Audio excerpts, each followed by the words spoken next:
Saint-Blimont est une commune rurale qui comprend 3 hameaux, Élincourt, Éballé et Hautfeu. L'histoire de Saint-Blimont est liée à celle de Saint-Valery-sur-Somme.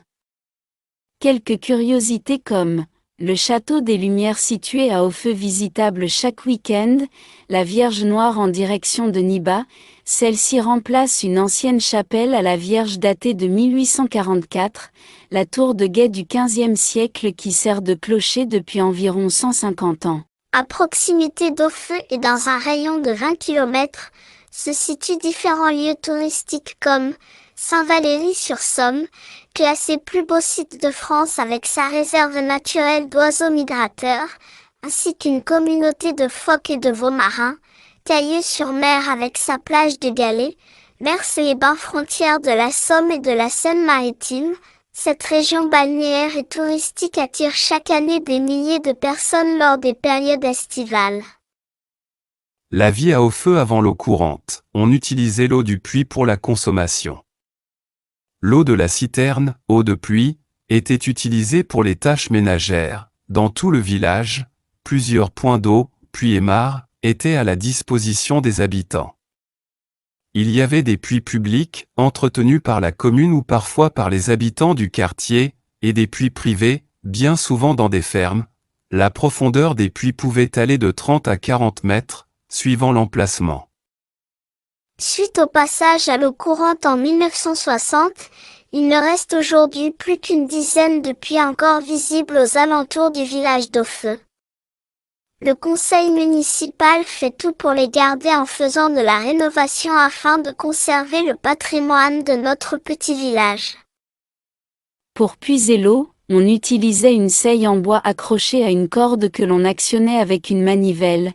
Une seille est plus grand qu'un seau et peut contenir 45 litres d'eau. Une fois remontée, on verse l'eau de la seille dans les seaux. Lorsque la seille était remplie, elle était très lourde et difficile à remonter. On pouvait utiliser l'eau des puits ou l'eau des mares pour éteindre un incendie. En 1957, à Hautfeu, il y a eu un incendie à la ferme de la famille Gosset.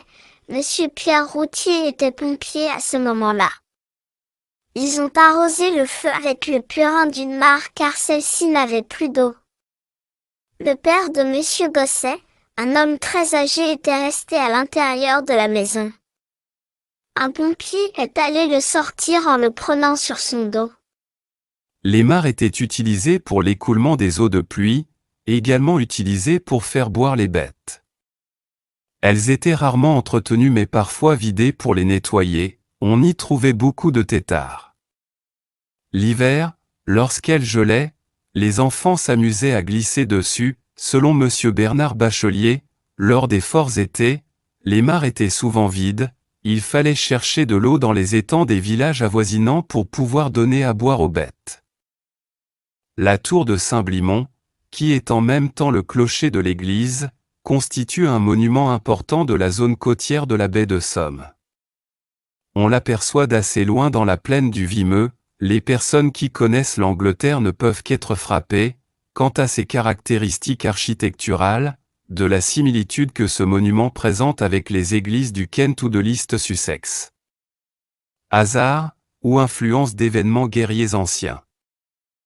Il est en tout cas permis de penser que, vers le XVe siècle, se trouvait à cet endroit, près d'une petite chapelle en pierre blanche, un beffroi de briques et de pierres d'où on pouvait surveiller les alentours. Pendant des siècles cette tour fut constamment habitée par des gardiens, de là-haut scrutaient l'horizon, les yeux vers les points stratégiques d'où pouvait venir le danger, sonnant l'alarme et appelant à la défense contre les ennemis s'avançant soit par mer soit par terre.